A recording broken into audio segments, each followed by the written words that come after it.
yet. I was waiting to. Okay, let's see here.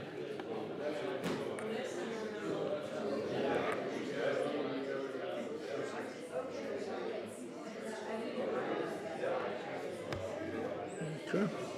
Okay. Just got to move it to find my file here. Let's see if we.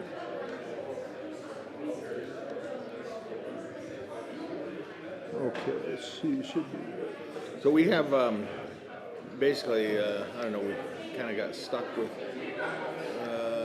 probably twice as much food as what we needed, which is okay. Okay. So what the plan is that we'll have all of the same thing for tomorrow after church, so people can eat here. Yeah. And then go straight to Glen Totally they good won't have with, to go anywhere.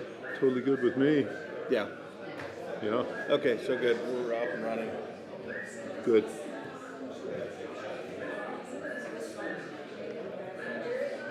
Well, I had enough to eat. That's obvious. Tasty stuff, and then we would have tomorrow after church for our geology tour tomorrow. So we're all set on food for tomorrow. And so now we're going to sing praise to the Lord. I'll need to scoot it to the side if I may. Yes, sir. Okay. Well, hey, everybody. Good to have you all back here. In this case, it's going to be another one of those opportunities where we get to be a little proactive and pull out a hymnal. Page 25 in your hymnal, The Perfect Wisdom of Our God, very appropriately. Sorry.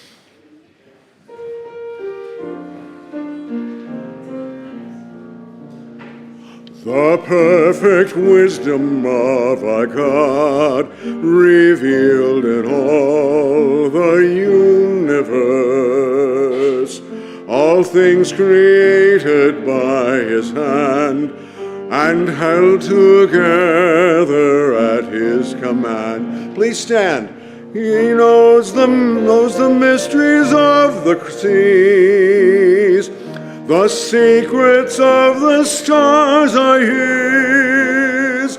He guides the planets on their way and turns the earth through another day. The matchless wisdom of His ways that mark the path of righteousness. His word a lamp unto my feet, His Spirit teaching and guiding me. And oh, the mystery of the cross, that God should suffer for the lost, so that the fool might shame the wise, and all the glory might go to Christ. Oh, grant me wisdom from above to pray for peace and cling to love, and teach me humbly to receive the sun and rain of your sovereignty.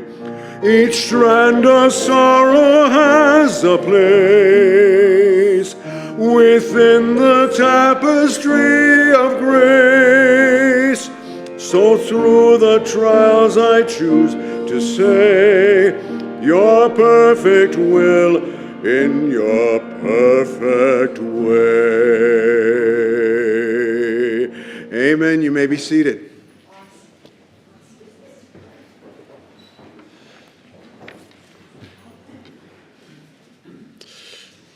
Bill Hosch and I met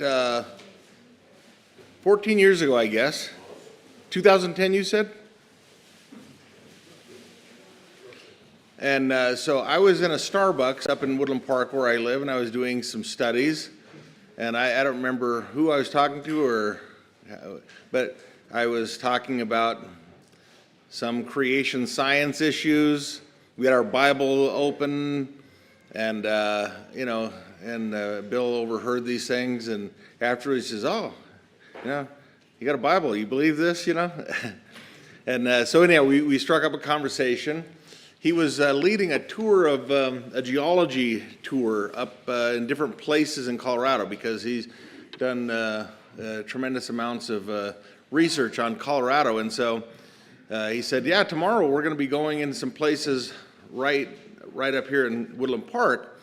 And he said, you want to join in? It's like, oh, thanks. Yeah, that was great. And now, I guess you did your studies under Steve Austin, a lot of your studies at ICR, who is a noted geologist. And so Steve was a part of the group. Bill was leading this tour. They had about 40 geologists and geology students.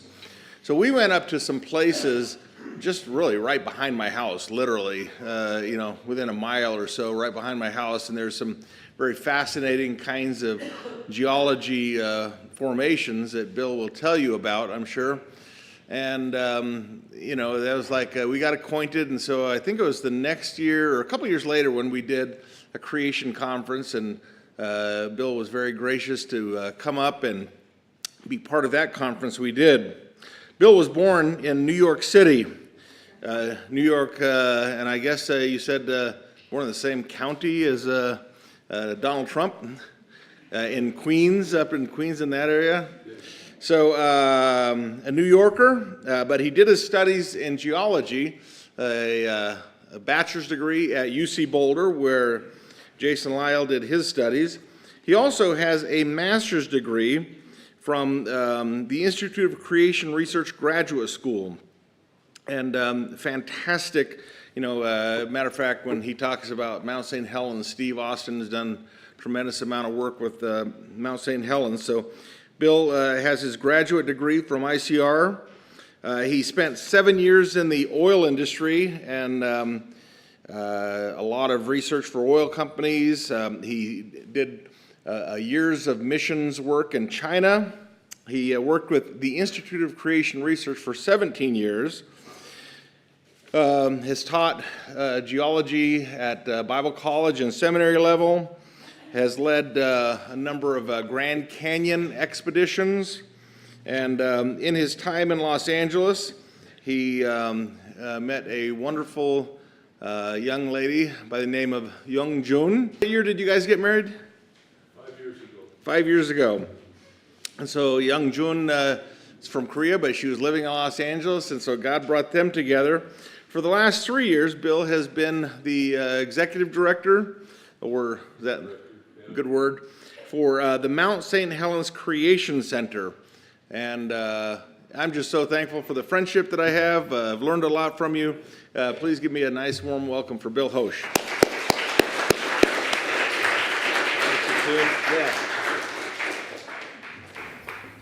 Wow. Yeah, okay. Well, good afternoon, everybody. Welcome to this conference. I'm so grateful for the hospitality of Mr. Tim Dane and for people like at the Glen Eyrie Conference grounds, like Dave Starkweather, like just the wonderful people that I've gotten to interact with around here. So it's a real privilege to be here and to talk to you about Mount St. Helens catastrophes in Earth history. That's what I want to start off today, and that'll just be kind of a warm-up for what I'll do in the next session, which has to do with flood geology. And we'll address that subject. And then if you're still with us, you can join us on a tour at the grounds at Glen Eyrie, which will really help solidify. You live in an exceptional part of the world, not just because of the fantastic geology that's exposed here. This is as good as Grand Canyon, maybe better in some respects, right there at Glen Eyrie on the grounds. But you live in an exceptional part of the world for another reason, that you have people like Jason Lyle that lives right in your backyard. This guy is quite a character, all right? No, seriously, I mean, he's a good one. And Tim Dane humbly runs this, Front Range Bible Institute, which is an apologetics school, but they get down to nitty-gritty in that. You want to learn something, you sign up for that. So I hope you support your local people, because God's doing something around this area, and you get to be a privileged part of it. This is exceptional, what's going on around Colorado Springs. So let's go ahead and talk about a subject that I'm familiar with. Mount St. Helens Catastrophes in Earth History. And I'd like to give thanks to my professor, Dr. Steve Austin, who's the one, more than anyone else, who drew attention to Mount St. Helens as an event of significance to Bible believers. It's really important. And I would encourage everybody, I'm going to be using the slides in this talk and the next one. I would encourage you to come on forward because you're going to benefit from looking at the slides. I hope my font is good enough for all of you, but you'd probably benefit. I know what it's like to sit in the back in case this guy's weird, you want to leave early. I know what that's like. But I don't mind if you get up and leave early. That's okay. Come on. Get up here. Come on. Yeah. I think you'll benefit a lot more if you sit a little closer. Okay. So, this is where I work. It's called the Mount St. Helens Creation Center in a little town called Castle Rock, Washington. Not to be confused with the one in Colorado, right? And Castle Rock, Washington. And there we lead educational trips, day trips to Mount St. Helens from 3 different sides of the mountain. And we get tourists from all around the world coming through. And this is one of the best kept secrets in the Northwest. If you happen to be visiting in that area, I would encourage you to come and visit. You will have, I love to, if you let me know, I love to make sure you have a good time, all right? So, and we do, we have a visitor center that's well worth the exhibits and the theater area and the restrooms and, just the whole, and we got a little bookstore. All that is, makes for a great experience. So people, even the winter months coming through, when it's kind of rainy season for us, but we do our field trips only in about 5 months of the year. So we just began summer season just now. So that's a little bit about what I do, and I don't have much information on the center. I didn't bring too much literature, but if anybody's interested, I'll point you to some stuff. So let's talk about this mountain. It was a mountain that blew its top off in 1980, wasn't it? And I'd like to begin with just a passage of scripture. I like to do that. And it's this one that I like very much, Psalm 145. It says this. Let's just get us in the right frame of mind. Great is the Lord, and greatly to be praised, and his greatness is unsearchable. One generation shall praise your works to another, and shall declare your mighty acts. Men shall speak of the power of your awesome deeds, and I will tell of your greatness. If there's one reason I'm here today, it's to declare God's mighty works in history. That's what I'm called to do, and that's what I love to do. And Mount St. Helens is simply just a window to begin thinking differently about Earth history. As Bible believers, we should think very differently than the world thinks when it comes to matters of geology, prehistoric ages, isotope age dating, all these kind of things we want to be thinking. So let's go ahead and what I want to do is walk you through the events leading up to the eruption at Mount St. Helens, the drama of the eruption itself, and then what kind of lessons we can learn from a volcano. So that's the 3-part approach I'm going to take. And so I'd like to just, and I'm going to bring to your mind one other Bible verse, then we'll get right into it. But I want to ask you this question. Some of you I can ask this. What do you remember from 1980? What do you remember in the year 1980? Maybe it was, I don't know, maybe it was the USA defeats the USSR in hockey. Anybody remember that? Yeah, that was kind of cool. Maybe it was a hostage crisis in Iran. All right. Maybe it was this president at the time, and he was about to be replaced by another president. Or in 1980, we had the first personal computer. Look at that. And we had John Lennon got shot that year. All right, it's quite a dramatic year, right? And Ronald Reagan got elected as president right after that. And then you could buy a Dodge Ford truck for under $8,000. Wow, huh? Yeah, okay, so those are some of the things I remember when I think back on 1980. But there were other things that really shook up the science of geology in 1980. Mount St. Helens was certainly one of them, but one of them was this. This guy, University of Washington, a former UW student, Steve Austin, defended his flood at Penn State University. This is around 1979. He defended his PhD, a flood model for the origin of coal. Well, I'll talk about that. This guy here, J. Harlan Bretz, was given geologist's highest award. Why? J. Harlan Bretz was a guy who had the radical idea that eastern Washington was once underwater. Not from the biblical flood, but from Ice Age floods that scoured that landscape. And he was ridiculed for his entire life. And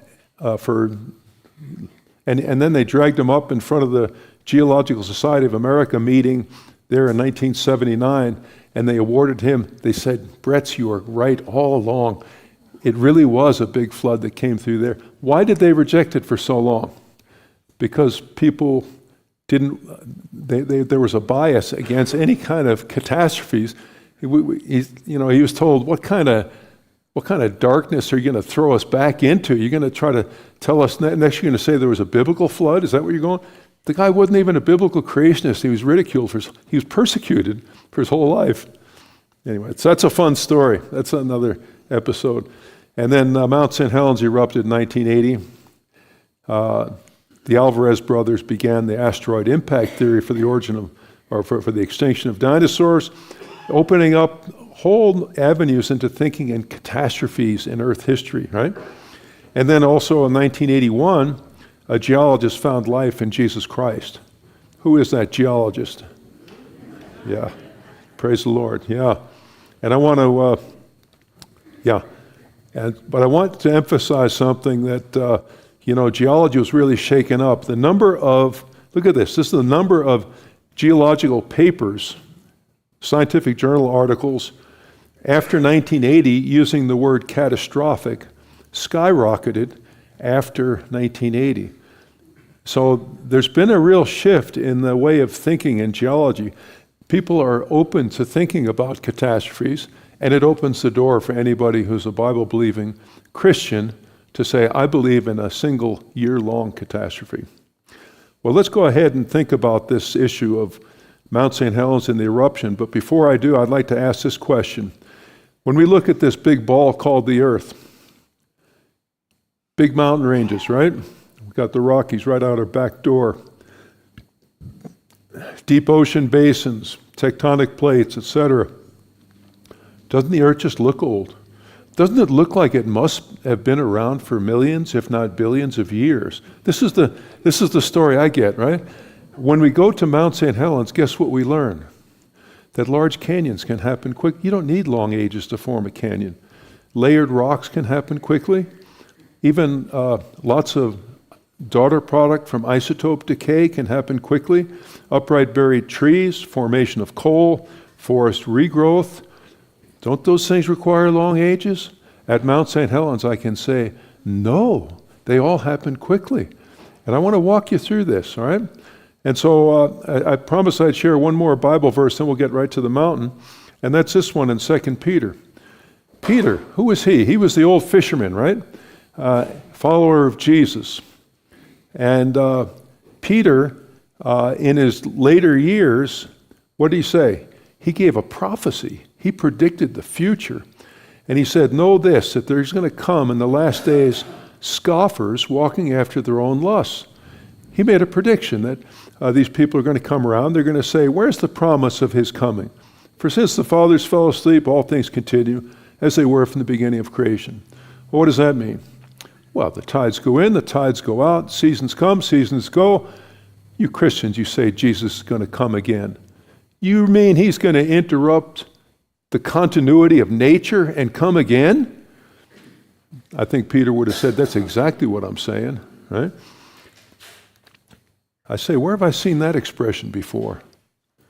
All things continue as they were from the beginning of creation. I had to think about that. Page 1 of any geology textbook, that's where I've seen it.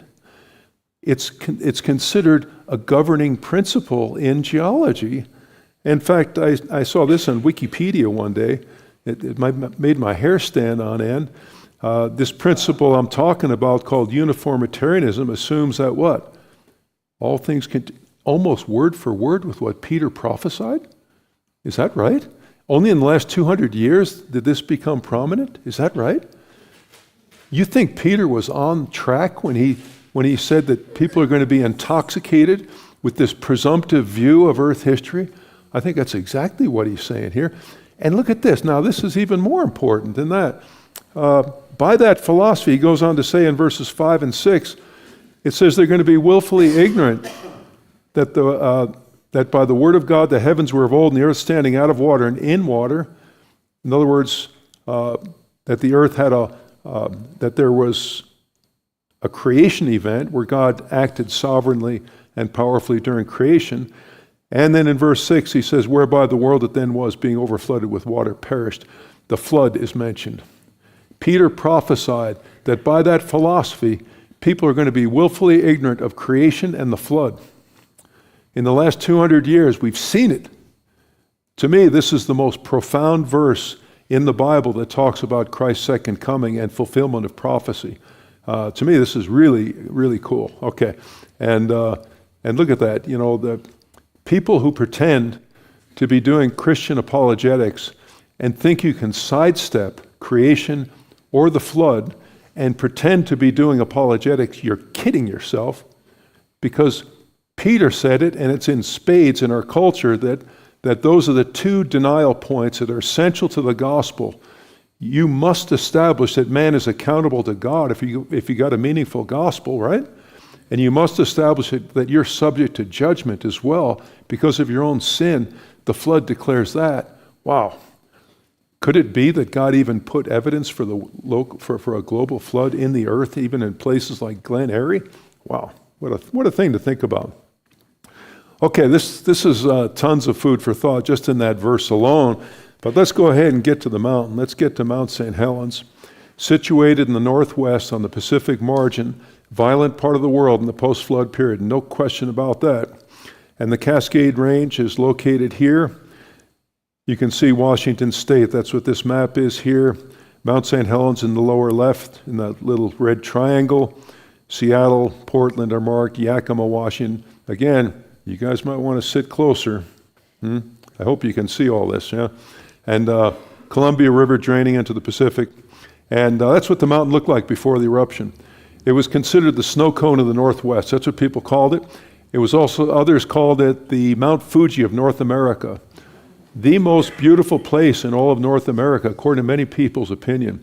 Spirit Lake is a large lake situated at the foot of the mountain. Virgin forest surrounding that area, many of them with 6, 8, 10-foot diameter trees. Trees grow in the Northwest like nowhere else in the world, and that was certainly the case. This is prime logging country in the Northwest. I want you to get that picture in your mind of peace and tranquility, because all of it's going to change. All right? But that's what it looked like beforehand.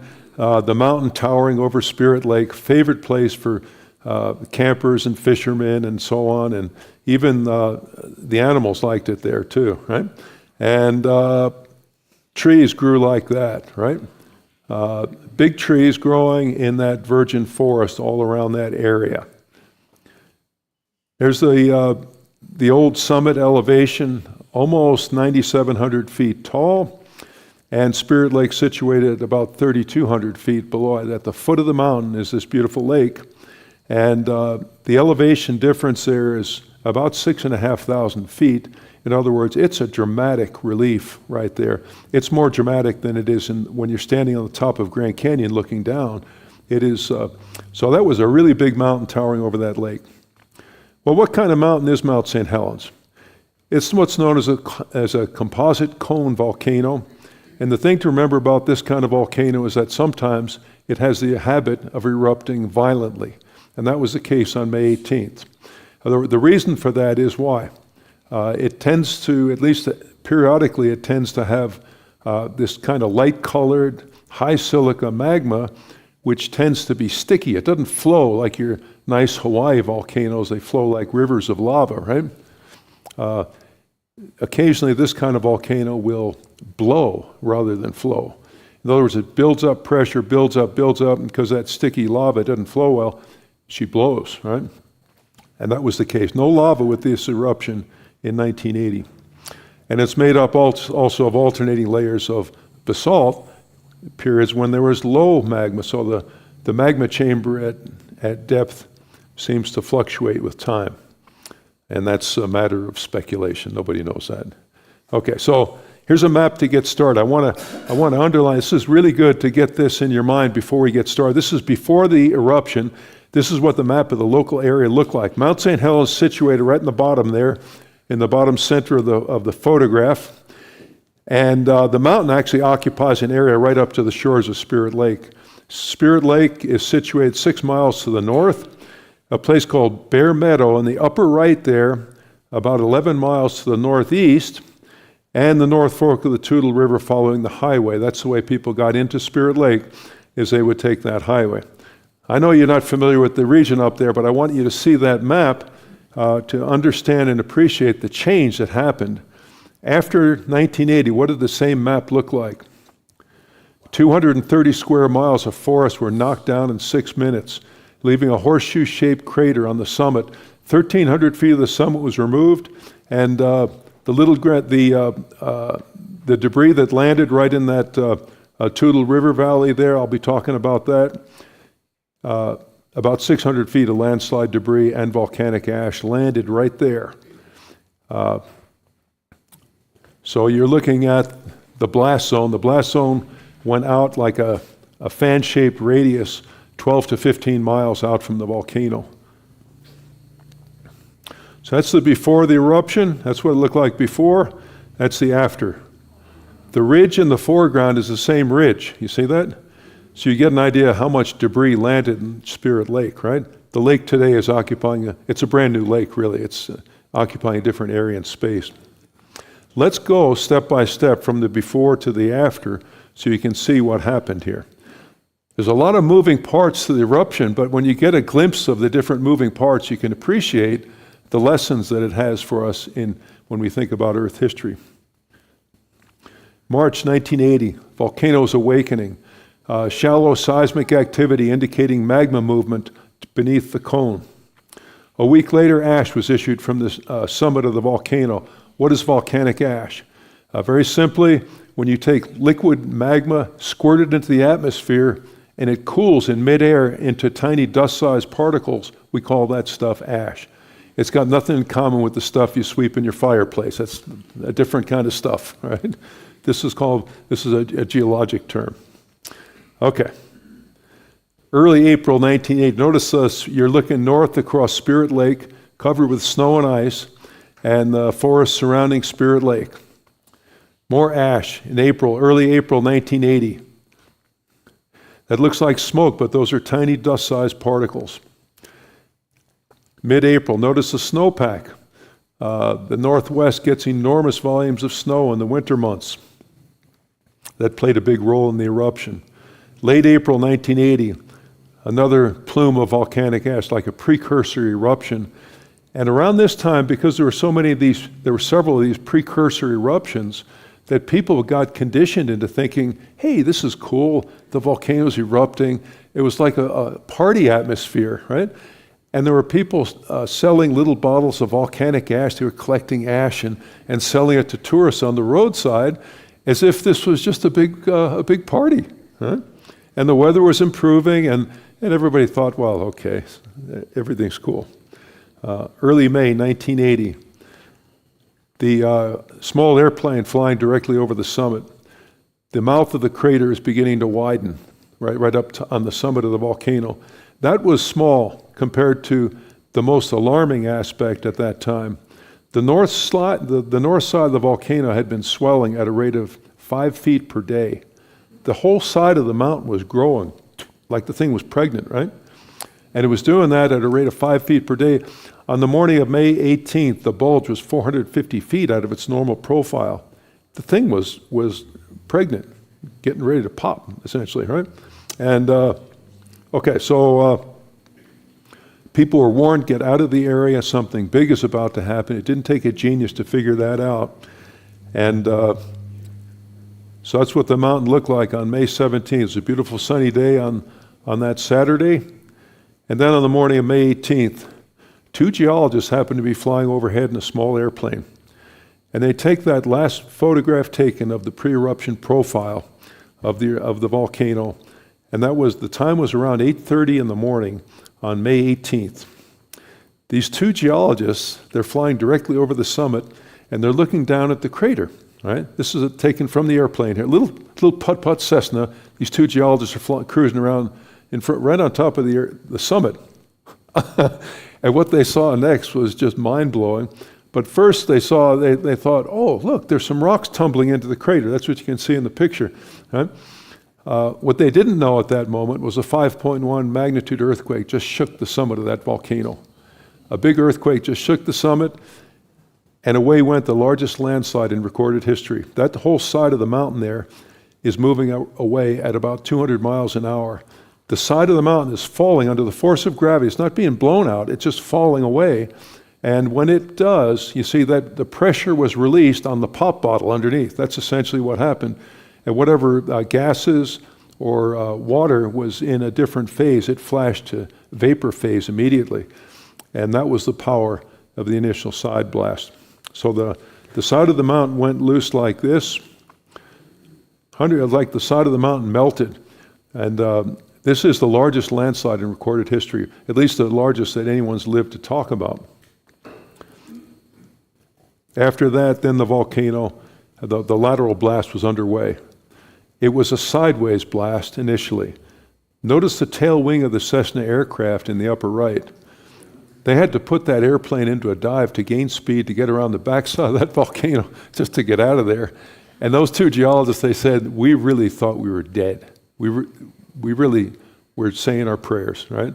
And they escaped. An amazing story, huh? Imagine being a geologist getting to see that kind of geologic activity, right? Be cool to see that and live to talk about it at least. Now, the next series of photos were taken from 11 miles away at Bear Meadow. Two campers were out that morning, and they were enjoying the beautiful, peaceful Sunday morning. It was nice weather. I heard they were like having a cup of coffee or something like that. And all of a sudden, they felt that 5.1 earthquake. You're going to feel that. They're 11 miles away. They feel the earth shake. And one of them looks up at the mountain and says, there goes the whole mountain. And the one guy had a good telephoto lens on his camera. He started snapping pictures. And his pictures are now world famous. And look at that blast cloud. It's moving out, not upward, it's going northward. Now these guys are 11 miles away at Bear Meadow. It's traveling outward at speeds of upwards of 650 miles an hour, which is jetliner speed, right? They only have moments to snap these pictures. They don't have a lot of time. But look at the close-ups of some of these pictures. You can see some of the ballistics on the front end of that blast. It's literally blowing the part of the mountain off and chunks that are probably house-sized boulders being blown out.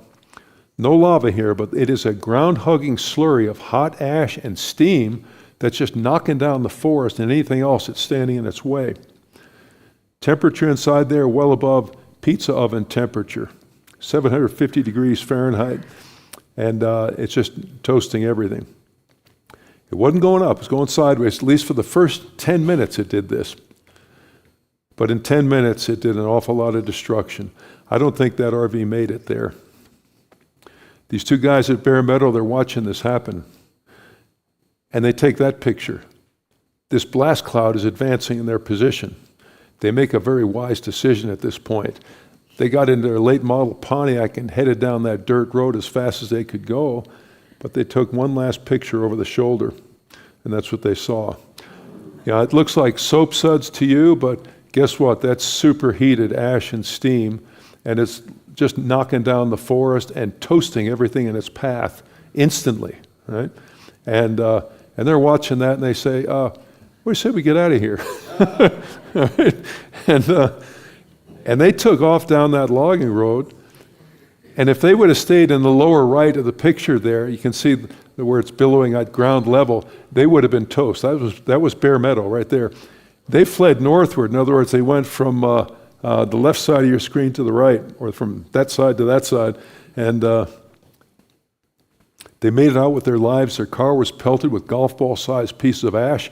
It became pitch black for them. How they drove out of there down that narrow dirt logging road, I'll never know. But they made it out with their photographs that are now world famous and some great stories to share with their grandchildren, no doubt.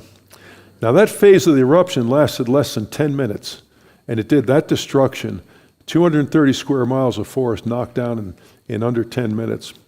And then the volcano, people say the whole volcano just stood up. It went vertical. It was in that phase for 9 hours. For 9 hours, that's the kind of pictures most people are familiar with. It was lifting volcanic ash 80,000 feet up in the atmosphere, which is the same, roughly the same altitude as that Chinese spy balloon that passed over, was it a year ago? Remember that? And I kind of wish the volcano would do that again. Yeah. Anyway, I'm just giving you an idea. Yeah, but it's laminar flow inside that column. It's just going 80,000 feet straight up. The energy required to lift that much mass into the upper atmosphere had to be something on the order of 1 atomic bomb per second, sustained over 9 hours. So it was literally boom, boom, boom for 9 hours. One Hiroshima-sized atomic bomb.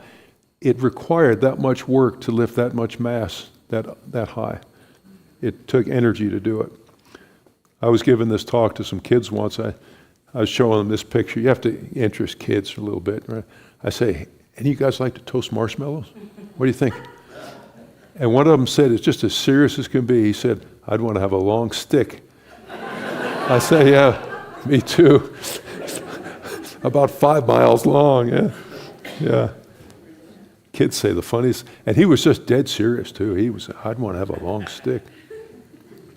But then that's what the volcano looked like for 9 hours. And the pictures, you've seen pictures like this. The people who lived in that area, they thought the world was coming to an end. Nobody was expecting this. And they were, they were tuning in on their radios. They wouldn't, what's going to happen next? They didn't, is the world going to end? What,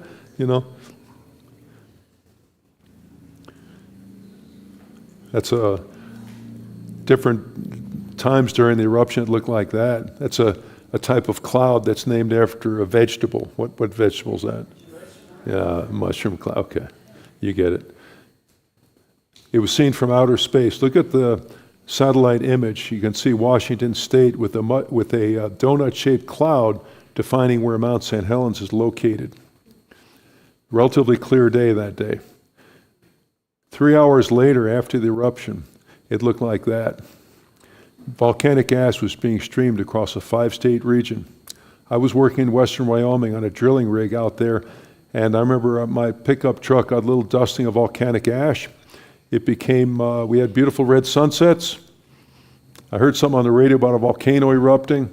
So let's get back to work, guys. Who cares? I had no idea the drama that was unfolding. People in eastern Washington, it was like a curtain of ash was being pulled across the sky. I talked to a guy who was a skateboarder in Yakima, Washington on May 18th. He was out that morning with his buddy, just enjoying the beautiful sunny Sunday morning, and he went running home to his mom saying, Mom, we're under nuclear invasion because the sky is black out there, and it was that kind of panic, and really funny to think about. These kind of apocalyptic scenes like that, nobody believed a single volcano could do such a thing. The people who lived in Yakima and Spokane, they didn't connect that with the volcano right away at all. But it became pitch black in Yakima, Washington at 12 noon. The street lights turned on automatically. People were warned, stay in your homes, don't go out in this stuff. Don't suck that stuff into your engine. You don't know what it'll do to your motor. People were wearing masks in pre-COVID times. Yakima, Washington looked like fresh snow on the ground, but it wasn't snow. And they were afraid they were going to lose their whole wheat crop in eastern Washington. They grew an enormous amount of wheat out there. And in fact, they had bumper crops because that volcanic ash has got nutrition for the soil. And that's a farmhouse there in eastern Washington. Let's get back to the volcano. After the eruption, this is what the scene looked like about a week later. 1,300 feet were blasted off instantly, leaving this horseshoe-shaped crater facing toward the north, looking like this. This is from the north. It's northward facing. You would have been in the blast zone right there. Spirit Lake is the lake to the lower left there. It's in the shadows, but you can see the lake is still there. Just to relive the events again, the landslide slid northward toward you in that view. Part of the landslide slid into Spirit Lake. The other part went 15 miles down the North Fork of the Tula. It caromed off the valley wall and went that way down the valley. Now, who knows what happens when you take a large slab of rock and shove it into water? I like to ask kids, hey kids, what happens if you're sitting in the bathtub and your little sister jumps in the tub? Well, it makes a big wave. Yeah. How big do you think the water wave was on the side of that mountain? It left scour marks you can see to this day. How high do you think that wave was in height? 860 feet. A water wave. Anybody like to surf, right? A water wave, 800. Nobody captured it on film, but it really happened, no question about it. A water wave did that, and it took those logs that were blown down only moments before the water wave struck, and it swept them all into the lake. 1 million logs were floating in the Spirit Lake. Gigantic logs like the ones I had the picture of, right? The other segment of the landslide went northward. It slid northward, and then it caromed off the walls, went down the North Fork of the Tula, 15 miles. Geologists to this day are still wondering, they're scratching their heads. How do you suspend rock and ice boulders 15 miles going at freeway speed down that valley? How do you do that? They don't know, because that's a long distance on a relatively low gradient. It doesn't make a lot of sense. Anyway, that's fun to think about. That's one of the ways that geologists got challenged. That's what Spirit Lake looked like, covered with logs. It looks like scum on the top of that lake, but it's actually big logs. A couple days later, logs looked like that. And the North Fork of the Tula River looked like that. Landslide debris, rock and rubble everywhere. Average of 150 feet deep of landslide debris for 15 miles. That's the area called the hummocks. There's a trail through there now, and you can see how the forest has come back into that area. But after the eruption, it looked absolutely desolate. For weeks following the eruption, the ground was hot and steamy, hampering efforts to determine loss of life, loss of equipment. 57 people died, including 2 bodies found inside this camper. The windshield was blown out because of the pressure wave that passed over. The death of all those people was due to asphyxiation. They breathed in that hot ash, as well as being burned as well. But being asphyxiated is what got them. And they died pretty quickly. And each one got up and ate their breakfast that morning. Not one was planning to die. But they did. They thought maybe they'd see something exciting that day. I'm sure they did. I've talked to helicopter pilots who've been in there, and I try to pump them for information. I want to learn about what it was like to go into the blast zone. And they quit talking after a while because what they saw was pretty grisly. Logging trucks were tossed like toys. Every logger praises God that it happened on a Sunday and not on a Monday, because there may have been 1,000 people dead instead of 57. There was an active logging area in there. That's what the forest looked like after the eruption. It looks like straw, right? Another picture like that. Those are trees that are blown down, and look at there's actually 2 people for scale in the lower right of that picture. One of them's dressed in blue, the other one's in red. That helps you to appreciate how big those logs were. In the interior of the blast zone, logs were actually picked up and hurled like arrows. And the tree stumps were just shredded like that by the power of that lateral blast. Like the surface of the moon is what Jimmy Carter said when he got back to Washington. And he was right. What was the biggest source of financial loss from a volcano like this? Well, it was mud. You mix a lot of hot volcanic ash with snow and ice that's already present on the mountain, and you get this kind of soupy oatmeal-like mixture called mud, right? And the mud is like wet concrete. It's very dense. You push a wheelbarrow of wet concrete, you know it's heavy, right? That's the way it was, except it filled the valley of the Toutle Valley, and it filled other valleys around because of all that mud that came rushing off. And it's really fun to think about mud. Kids like to play in mud, but mud is something that geologists need to think about. That's kind of what it looks like when it's moving. It just looks like muddy water, but it's actually very dense material. But it's liquid. It's liquefied. It's not liquid, not solid, it's something in between. That's the Interstate 5 freeway. They thought they were going to lose that bridge. It just barely survived that one. Here's a house being transported down the North Fork of the Toutle, collides with that particular bridge, turned to splinters, right? Houses, cars, boulders floating in that stuff. I guess you'd call those mobile homes there, right? Yeah, but there were 200 homes destroyed, and about 200 miles of highway were destroyed. Bridges just lifted off their moorings. About 25 bridges were destroyed that way. They don't nail those bridges down, you know. They usually rest on the force of gravity on their foundations, and they just got lifted and swept down. These two guys tried rescuing their horses. They gave up. The horses were lost. They had to run for their lives. What did it look like afterwards? Look at that. It looks like concrete. I told you it was like oatmeal going down the valleys around the volcano. Well, the oatmeal had raisins in it. Okay, raisins including logging trucks, cars, boulders, trees. Everything was being swept. Everything floats in a dense mud like that. Highways destroyed, homes destroyed, by 200 homes. High mud mark further downstream. There's a person for scale in that picture. That boulder is a 25-foot diameter boulder. That thing was rolling in the mud when it was moving. You think mud has a lot of force? Absolutely it does.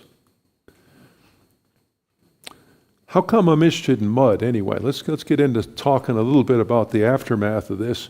Why is a geologist interested in mud? Well, I'll tell you why. There's a layer of rock called the Jurassic Morrison Formation. What's it made of? It's made of mudstone. Like all your sedimentary rocks, it's a sediment that hardened into rock. So we call mud that hardens to mudstone, silt turns to siltstone, etc. These are sedimentary rocks. This particular one is exposed right out there in Glen Eyrie, the Jurassic Morrison Formation. And the thing that's notable about it is it's recognized as being one of your big dinosaur storehouses, where you got these burial grounds of dinosaurs in it. And, I'm interested in the dinosaurs, but I'm more interested in the mud that buried them.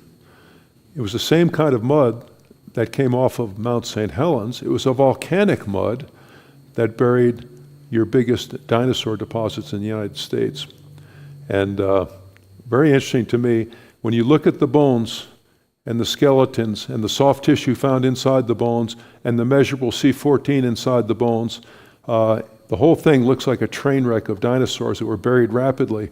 Away with this nonsense that dinosaurs were slow buried 70 million years ago in this kind of Jurassic Park world, as if they died and went to sleep like this. Every one of these deposits worldwide is utterly catastrophic. In China, in South America, in Western North America, it's all around. You think that's the kind of thing was going on during Noah's flood? I tend to think so, right? And Mount St. Helens gives me a clue on that. This is an artist's depiction of what happened in a Chinese dinosaur deposit, where they're beginning to catch up with the reality that these things were deposited in what? Porridge-like torrents of mud that came off volcanoes in China. Back to the volcano. There's your crater. Rocks were sampled inside that dome. Rocks that we know for a fact were younger than 7 years in age at the time when they were analyzed for potassium-argon age dating method. The true age of the rock is 7 years. Potassium-argon dates ranged upward from 350,000 years up to a few million. All right, for rocks, where you know the true age is 7 years. What you're dating when you date a rock is the age of crystallization. When did it turn from a liquid phase to a solid? That's the date of the rock. In this case, obviously something went desperately wrong, didn't it? The geology community always have an answer, don't they? Well, they say in this particular instance, the magma had excess argon in the eruptive products, and that's why it gave us the faulty age date. But how do you know in all of your ancient unknown rocks, rocks that you date to be millions of years old, how do you know they also didn't have excess argon in them? You see, it draws attention to the fundamental assumptions. All these dating methods, they're all built on assumptions about the past. You have to assume the rate of decay is constant. You assume no daughter products came in or out. You have to assume. And, and so the numbers that, then you get umpty millions of years for the age of the rock. No scientist can measure the age of a rock. Don't be deluded by that. And if you're a PhD geologist, you know I'm telling you the truth. You can interpret a rock's age based on a given set of assumptions if you want, but you're not measuring age. You can measure a rock's mass, its density, its temperature, all kinds of stuff about a rock. You don't measure age. But the public gets the impression you put the rock in this microwave device kind of thing, and you push a button, it gives you an age. No, it doesn't. Yeah, you'd be amazed if you knew how highly interpretive the whole thing is. And guess what? The entire old Earth paradigm hangs on one thin thread called radioisotope dating. And that subject is sufficiently abstruse to scare away most people from even beginning to contemplate it, much less Christian apologists, right? And so therefore they get away with the trick, right? To me, it's amazing. It's unbelievable. And I see Christian leaders and pastors scrambling, how do I accommodate millions of years into my reading of Scripture? I say, don't you think you ought to question the geologist before you question the Word of God? Right? Yeah. Other lessons. We're looking at Spirit Lake in the right side, the volcanoes to the left. 600 feet of debris landed right in that spot. You're looking down the North Fork of the Toutle, and it carved canyons like this. And in the walls of the canyon, you can identify layers. This is what's really cool. Right? You can identify, each layer has a date. You can identify it just from history. We know it happened this way. On May 18th, there was an airfall tephra. Then the June 12th, 2 months later, is a pyroclastic flow. I want to talk about that. 25 feet thick of layered rock, and then you had a mud flow on top of it. Let's look at that June 12th pyroclastic flow. Kind of looks like this up close. And you can see layered rock like that, and even at a very fine scale. And that thing, how did that deposit form? Hurricane velocity pyroclastic flows, hot, flaming hot magma entrained in gas and so on. I would think you'd get a coffee grounds mixture. You wouldn't get coarse and fine, alternating layers like that. Man, was I wrong. It challenges me right to the core about how does layered rock form anyway? This one formed in a pyroclastic flow. That's a picture of the June 12th pyroclastic flow. Makes me wonder about how layered rock elsewhere in the world formed, like at Grand Canyon. Grand Canyon's got a series of layered rock, doesn't it? And does the fact that we have neat, discrete layers like that prove that it was, each layer represents a geologic age or something like that? No, it doesn't. In fact, you can imagine that happening in a single year-long flood. That's what I'd like to suggest to you, as outrageous as that sounds. Right. So Grand Canyon, you can interpret those rocks differently. There's nothing in the rocks themselves that indicates millions of years. It's what geologists impose upon the rocks that tells them that. The canyons were cut on the flank of the volcano, 150 feet deep. This one here is called the North Fork of the Toutle River, and it left a canyon, a steep-walled canyon like that, 140 feet deep, relatively small stream run down the middle of it. You transport any geologist there, you know what he's going to say? Oh, small stream, big canyon, must have taken long ages to form. Why? Why is he trained automatically to think that way? Well, all things continue as they were from the beginning, isn't that true? You can project present rates backwards in time to figure out the past. When you do that, what are you doing? You're denying a sovereign God, aren't you? You're denying the possibility of catastrophes. And that canyon there did not form slowly and gradually. That formed in a single day by a mud flow that carved that canyon. The little stream that's passing through just happens to be passing through. It had nothing to do with the origin of that canyon. You see that? You see how you can be misled by presuming present conditions into the past. It's a really good lesson if you're paying attention. And it makes me wonder about Grand Canyon. Geologists have pretty much trashed the idea that I was taught as fact as an undergraduate student, that the Colorado River over long ages carved that canyon slowly and gradually. Today, it's hard for you to find any geologist who will believe that today. Many of them believe there was a large impounded lake upriver, and that lake breached its dam and cut that canyon. You get water moving at high speed, it'll cut rock like soft butter. There's no question about it.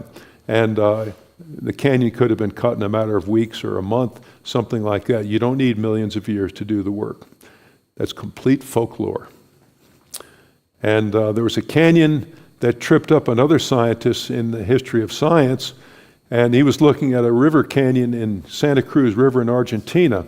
It was in the 1800s. He's looking at this relatively large canyon, relatively small river going down the middle of it. And who is the scientist in the 1800s traveling around South America? You know the name, Charles Darwin. He was looking at that canyon and he says, must have taken long ages for that thing to form. It was at that point he pretty much threw away his Bible. He says, well, obviously the Bible's not true. Because you look at this, you can see the evidence for millions of years. Well, he'd been reading from Charles Lyell's book along that voyage, and he took a belly full of the presupposition that all things continue as they were from the beginning, that kind of garbage. And he was already, I think, preconditioned toward disbelief already, and so he discarded it all. He was wrong about that Santa Cruz River Valley. It was carved by Ice Age floods, not slow and gradual by the river today. It was carved rapidly, and all geologists recognize that today. Darwin made a blunder in his geology. He went on to the Galapagos Islands, and he continued his blunder into the area of biology. Don't tell me that the old age issue and evolution are not joined at the hip. They are. Logically, historically, biblically, at every turn, the whole thing is lock, stock, and barrel. Just supposition is what it's built upon. Let's keep going. Are you still with me? You guys still awake? Yeah. I know that pizza, that's kind of tough. If we need to do a little stretching, we might need to take a pause. I'll keep going. All right. Yeah. My colleague Steve Austin was sitting at the shores of Spirit Lake. The year was 1984. I think I was with him on that occasion. And I was up there. It was my first visit to Mount St. Helens. And I was a student, and he was my professor, and he's looking at sticks floating in the lake. Now, I'm eating my bologna sandwich. I don't care about sticks. But he's looking at these things, and he's thinking about not the sticks, but the logs out there. There's giant logs floating, about 1 million of them floating in the lake. And he started drawing cartoons in his notebook like this. He says, well, those logs are floating horizontally right now, but I wonder what happens in time. I wonder if some of them begin to float in a vertical position, because the root ball tends to be a little heavier. It'll actually float vertically and then go kerplunk and settle to the bottom in a vertical position. And, it's kind of a crazy thought, right?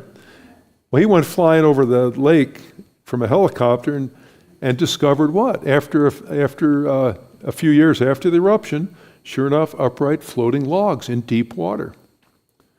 There's a whole school of upright floaters.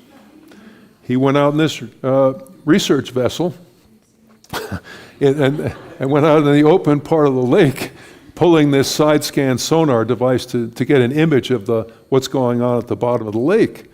And he got an image back that looked like what? It looked like a forest of trees to the tune of 10 to 20,000 trees standing vertically on the bottom of the lake. He had to go diving. He happened to be a certified diver, and he took a photo, pause for dramatic effect in this picture, with his diving buddy with a floating log in between, smoking volcano in the back, right? And they went down in the deep water, and what they find down underneath, they found logs standing vertically in the mud on the bottom, and the root ends terminate abruptly. In other words, the trees did not grow there. They just got redeposited there, right? They didn't grow, but it looks like a forest of trees, right? Standing vertically. Well, how come, you still with me? Yes. I just twanged my ear. I didn't mean to do that. Okay. Who cares about a bunch of logs standing vertically on the mud in the bottom of Spirit Lake? Good grief, you know? Well, there's another part of the world called Yellowstone National Park. There's a place called Specimen Ridge, and that roadside sign used to be there, and the sign disappeared after Mount St. Helens. And what did the sign say? The sign said, here on this ridge is a record of a series of forests that grew in place, and they got buried under volcanic debris, and then they grew again, and it grew. And how can you, Bible-believing creationists, possibly believe the earth is young? And now, they didn't say it on the sign, but others used that sign to ridicule like that. The sign has disappeared. Why? Because they did some more looking at those trees. That's what Specimen Ridge looks like. They used to claim there were 27 different forest levels of trees buried in that succession of deposit like that. They did some more looking at those fossil trees after Mount St. Helens. What did they find? They dug around the roots. Oh, the roots terminate very abruptly. Isn't that strange? Like the logs in the bottom of Spirit Lake. Oh, and there's no real soil zones here either, like we'd expect. It's all just volcanic rubble. And the logs don't define individual horizons. They kind of fall out higgly-piggly in the whole process. And they did some tree ring dating on logs at level 1 and level 27, so to speak, in the whole thing. And they said, oh, this is surprising. The tree ring pattern seems to be consistent, indicating even though they're buried at different levels, they were trees that once lived side by side. Isn't that interesting? And so they've reversed it completely. And so Mount St. Helens challenged geologists about fossil forests. Is there a different, sometimes we just assume that when people talk about their interpretation of geology that it necessarily is true. And yet this was really a fun one to think about. And this geologist here agrees with me. It is a great place to go hiking. If you ever make it out, they do not publicize Specimen Ridge though, but you can get out there and it's really a beautiful hike. Oh, a short day hike. Maybe a long day hike, yeah. That's a good one. One more geologic lesson has to do with the origin of coal. Coal is this black stuff, forms in layers, right? And it's rich in energy. And it forms in layers that extend across the Midwestern United States. You can track layers from Illinois to Kentucky to individual layers of coal. How does coal form anyway? Well, first we have to underline one thing that's important. It tends to be a layered deposit and it's dominated by tree bark. Altered tree bark is a dominant component in most of your barks and most of your coals. And it looks like that, right? Shiny black stuff. And he asked most geologists, how does coal form? Oh, it formed in ancient swamp millions of years ago. Problem, we've drained modern swamps. There's no dominance of tree bark. It's a mixture of organics. And second, it never forms a layered deposit. They all know there's a big problem with the origin of coal. Well, along comes a student at Penn State University. The year was 1979. He had an outrageous idea for the origin of coal. He said, you got it all wrong here. You see, there was a big flood that covered North America. And as the trees floated around in the flood waters, the bark rubbed off and it fell to the bottom, forming a tree bark-rich layer of peat that lined the surface of the continent, and it happened repeatedly, and with subsequent burial of other deposits coming on top, pressure and temperature converted that peat into coal. Well, what do you think his professor said to him? Steve, by the way, this is Steve Austin, the same geologist I've been talking about. Steve, we really don't care for your wacko creationist ideas around here, but you know what? We've got to give it to you. you've got a better mousetrap. You've got a better explanation for the origin of coal. So here's your PhD, and please be on your way. And he graduated from the leading coal university in the world with a flood model for the origin of coal. And he's defended that at professional coal societies since, and I have to agree with him. It's a better mousetrap. And I like to use that to encourage young people. If God's given you the conviction that the Bible is true in any discipline, I don't care whether it's home economics or engineering or what it is, you probably ought to stick to that conviction, because I think God's going to vindicate you. That's what he did for Steve Austin. It took a lot of chutzpah for him to stand up in there. I suspect he took a lot of heat, but I get a chance to brag about him because he doesn't brag this way. But he went to the leading coal university in the world with a flood model for the origin of coal. I love it. Okay. But anyway, he went, what do you think? I didn't finish the whole story, right? He went diving underneath Spirit Lake. There you have a floating log mat in 1980 after the eruption. And he went diving underneath those logs. What did he find on the bottom? This is a different dive now than the previous one. And he went down there and he found sheets of tree bark lining the bottom of Spirit Lake. Again, that's what I meant was the vindication. Anyway, coal is not forming on the bottom of the lake today. Why? Because it requires subsequent burial. You have to isolate it, bury it under layers of sediment and so on. It needs a little pressure and temperature, and also needs to be isolated from oxygen. And you do that, and you're on your way to forming coal. They've done it in the laboratory. It doesn't take millions of years. So that's what it looked like on the bottom of Spirit Lake.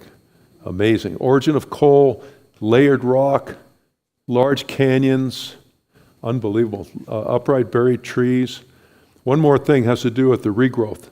How do you take a lunar-like landscape like that and return it to a forest?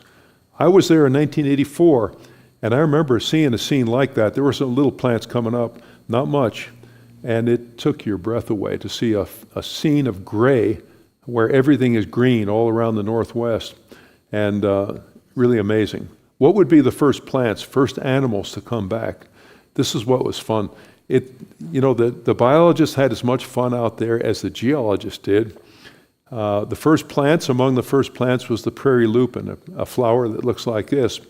The prairie lupin happens to be a nitrogen fixating plant, which means what? It can pump nitrogen from the air and build up the soil. Adds nitrogen, which is like plant food. Help build up the soil for the next plants to come in. It might have been the alder trees the seeds blew in, and the alder trees got started. And they began to grow, also nitrogen fixating. How come this is only those species are coming in? And then eventually they build up the soil, and then the big conifer seeds, the Douglas fir and the noble fir and others, they get in there, they get started, and they grow up.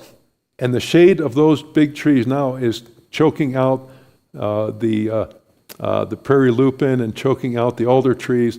And it's on its way through a succession to return to its original forest.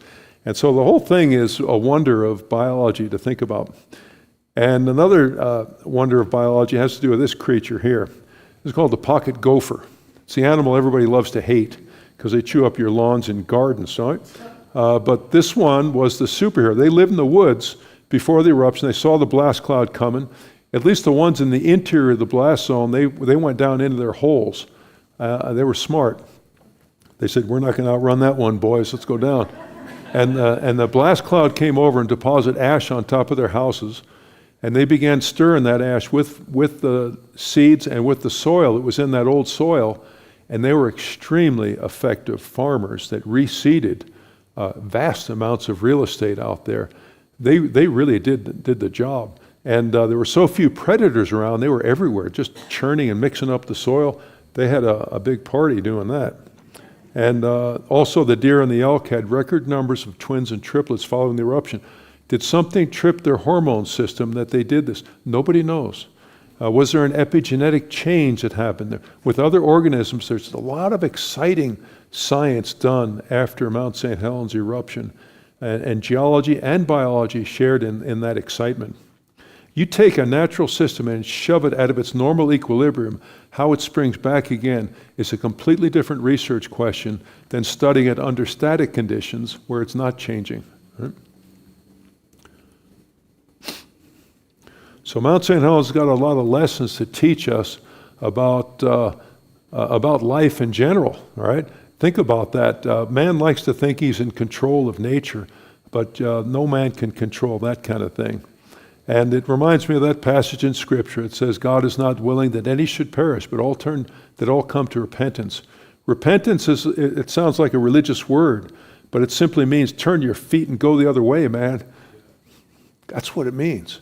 And this guy here refused to turn his feet, and he got buried about 600 feet down in landslide debris, the late Harry Truman, not related to the president Harry Truman, just happened to have that name, a stubborn old guy that refused to leave. Another person who was in danger was this man. He was at a place now called Johnson Ridge, and he was tasked with the job of monitoring that bulge on the north slope using laser equipment, and he was 6 miles away. And on May 17th, he got a call from his professor. Hey, Harry, can you come down? I need to talk to you about your PhD dissertation. He says, sure, I'll find a replacement. Got this guy to take his place, David Johnson. They never found David's remains. The very next day, the volcano blew, and it was quiet for days before that, and he thought, sure, I'll take your place, Harry, and he died. And a tragic story of substitution. One took the place of the other. It makes me think about the substitution that Jesus did for your sins and mine, except he went willingly. You know, it says he set his face to go to Jerusalem. He set his face like a flint. He knew what was ahead of him. David Johnson didn't know that, right? And what a picture that is. I'm drawing kind of a parallel there, right? Harry Glicken went on to do great work after that. He worked for 11 years. Both of them were young men, and they say that poor old Harry never recovered from the loss of his friend who died in his place. He felt guilty, he felt shameful that he was the one who should have died there. And he didn't. He went on to live. He did some great geologic work, one big paper that was really important. And then 11 years after, he died in a pyroclastic flow in Japan. And some people say that poor old Harry, he never got over that loss of his friend David. And he may have lived his life a little recklessly. And that's how come he died. The only two American geologists to die in a volcano knew each other. They were friends. And again, if we're going to draw the parallel again, it helps me to think about, when Jesus died on that cross for your sins and mine, he hung naked on that cross. At least we think he did. I don't know. It was meant to be a shameful thing to hang on the cross. And it reminds me that Jesus bore my shame and my guilt as well as being my righteousness. You think about that one, huh? So anyway, I'm drawing a long parallel to think about how the mountain can shape the way we think. So large canyons, layered rocks, petrified upright trees, isotopes, origin of coal, forest growth, shocking. No need for millions. Where is the evidence for millions of years? Where do you go to find it? Mount St. Helens, little red cube, that's how big that thing was. Individual eruptions at Yellowstone, I think a post-flood eruption was 2,500 times bigger than Mount St. Helens. If you were anywhere in North America, that thing would have ruined your whole day. Why is it that volcanoes seem to increase in intensity when you go back and approach the year of the flood? It seems like things get bigger and bigger. The present is not the key to the past. The present is a keyhole to the past. It gives us a little window into thinking about the past. Could it be there's another reason why people want to believe in long ages? And could it be the old fisherman Peter had it right, that in the last days people are going to assume they know how the tempo of geologic change in all of Earth history, and they're going to propose to you how it all happened. Amazing to me that even Wikipedia confesses the very thing that Peter predicted, and Christians are fast asleep to that Bible passage, but I think it's a really important one. So there you go. That's Mount St. Helens evidence for catastrophe. And if you've got some questions, I'm happy to handle a question or two. Have I completely put you to sleep? Yeah. Okay. Okay, good. Good. Yeah. Nice and loud. So Yeah. The Huckleberry Ridge eruption, was that at the time of the flood? Was, no, I think it was post-flood. I believe that was a post-flood eruption, yeah. And I think there's good grounds for that because it's resting on flood strata and strata that I think indicate there was post-flood. Yeah, but that's interpretive, right? I think it's, the earth got leveled. I'm going to explain that in the second session, how the earth was leveled by the flood. I think anything that was a volcano would have been flattened also. You wouldn't have remains of the Huckleberry Ridge Tuff. We can talk about that some more. Question in the back, yeah? We were talking about the radiometric dating of the Mount St. Helens rocks. Yeah. Are we talking about basalt and igneous rocks? Are we talking about ash and more sedimentary rocks? What's being dated there? Yeah, the dating was performed. Steve Austin did that work, and he followed it rigorously. I mean, he did every bit of the procedure properly, and he went in and sampled the best samples he could from the actual lava dome. It was actually lava that had congealed in the throat of the volcano. So there was very little lava, but there was a little bit of a scab that formed in the throat of the volcano, and it was in there that he got to go in there 7 years afterwards. He got permission to go in there and sample those rocks, and those are the ones he dated. Yeah. It was a dacite. It's in between rhyolite and basalt, but close to rhyolite, nearly rhyolitic. Yeah. Other questions? Yes. What was the most destructive? The most destructive thing of the eruption? That's a good question. Gosh. That lateral blast was pretty destructive. I think that was kind of it that took everybody surprised. That took down 230 square miles of forest, just blew down those big trees in 6 minutes. But the most destructive in terms of financial loss was the mud flows that took out all the bridges and houses and all that stuff. So like I said, a lot of moving parts to wrap your brain around, but when you get it, the whole picture, it's a pretty cool mountain to talk about. And I didn't even mention, I meant to put some slides in here regarding the Mount St. Helens Creation Center, but you're all invited to come and visit us there. And we do it's a good visitor center. I think it's a good watering hole in the northwest region if you're passing through. And we're the only ones that do educational tours to get out to the mountain where it's relatively low cost, and we do a lot of them. And so you're welcome to schedule one of those if you want. It's pretty cheap, and we have a good time.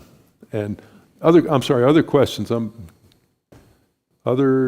Yes, one more. I think we were out there, my son and I, in 2007, 2008, at the Creation Center. Oh, And had the presentation. And at that time, there were a group of tourists from Japan who had come and they brought their own interpreter to be able to hear what was being presented, which was fascinating. yeah. One of my questions is about finding fossilized fish, and how does that happen? Okay, finding fossilized fish, right? Yeah, so one thing we can say for sure is fossil fish are not forming in a normal ocean today, are they? I like to challenge kids. Hey kids, take a fish and throw it in your backyard and come back 1 million years later. You're going to get a shrimp fossil or a fish fossil. They say, no, the whole thing's going to rot. That's exactly the point. In the atmosphere rich in oxygen, whether it's underwater or whether it's on the ground, things rot, and they rot really quickly, right? And so that's an important thing to think about. It takes extraordinary conditions to produce a fossil. And we have to start there when we talk about this. That's a good question. Yeah. And the first part of you said you were there in 2008. You should visit again. It's really improved a lot since then. We've got a whole lot of stuff to talk about there now. It's a good place to visit. Even in the wintertime, people have a profitable visit for about 2 hours or so, and we talk about stuff. Some people stay longer. Anyway, question here.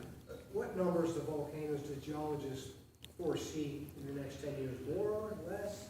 Okay, do geologists expect to see more or less volcanoes in the future? What's happening in the general trend? Why? Yeah. Well, first of all, I'd say this, that geologists have a very bad record of predicting future disasters. I mean, it really is true, yeah. I mean, it's really bad, yeah. But in the people who've studied the frequency of things like earthquakes and large volcanoes in measurable history terms, when you just look at the data, it seems like we haven't seen an uptick in intensity of volcanoes. We haven't seen an uptick in intensity of earthquakes, as we expect as it says in Matthew 24. But it could be those birth pangs are going to happen quite suddenly before that event happens, you see. But I wouldn't get too, I wouldn't be like a lot of preachers. I hear them say, every time there's an earthquake in the news, they say, there's another birth pang, I said, you better hold off on that, It seems like we have a greater reporting of disasters in the news than we had before, and that kind of can skew our understanding. Yeah. I see a hand back there. No? Scratching your nose? All right, yeah. With the increase in the number of earthquakes that you've seen on the Ring of Fire, have they been able to determine just how much shifting has been going on within the various tectonic plates? And is it much more than what it was, like, say, 10, 20, 30 years ago? Is it increasing in its rate and frequency? And so do they have any statistics on how much, or is that able to be determined? Yeah, the question has to do with what is the rate of tectonic plate movement? Is it steady? Is it dropping? Is it increasing? What's happening there? It's only been in recent decades that they've been actually getting numbers on that based on, bouncing lasers off the moon, I think, and getting measurements down to, inches per year, that kind of a rate. But I would say that whatever those rates are, I don't think we have enough data to say whether it's increasing or decreasing right now. But I was going to say, but whatever those rates are, they're probably a shadow of what was going on during the flood. I think that there was an episode of extreme plate movement during the flood, and I think that the flood really was a destruction of the entire world, not just the surface creatures, but the interior earth as well was destroyed. And the plate movement was a big part of it. Yeah, that's my opinion. But, there's a lot of speculation that people kick around, and you have to be careful with that. It's a lot. People don't always make a distinction like, hey, I'm guessing here. Here's the facts. Here's the guess. They don't. Because there for a while, you always heard people saying, oh, the west edge of California is going to fall off and fall into the ocean, and it hasn't done it. So, Right. Yeah. Yeah. Yeah. So, yeah, movement on the San Andreas Fault, perfect example. Can we? What do we know about that fault? We know it's had a series of movements in history. You can see that had history. So it's on that basis we can say it's likely to happen again, that there'll be other big faults in the future, big earthquakes in the future. But there's a good example of people who predicted earthquakes, and oh my goodness, the USGS, they spent tons of money on expensive laser gauges and strain equipment and all this stuff to monitor the San Andreas Fault, and have they done any good in terms of actual predicting predicting an earthquake? Zero good. And the ones the people who monitor runaway pets and who monitor their animal behavior, those are the people who are more accurate in predicting earthquakes than the USGS scientists. So the animals have humbled the geologists, right? Yeah, really funny. Yeah. Yeah. Do you suspect or anticipate anything with Moon as we approach the Moon that they'll verify young Earth, the early flood? Because I heard potentially ejected matter went into Earth's orbit during the flood. I didn't hear the. During the flood, I heard some possibility that some matter was ejected. As the fountain of the deep broke open, did it go into space? Will it reach the Moon? Do you think they'll find that on the Moon?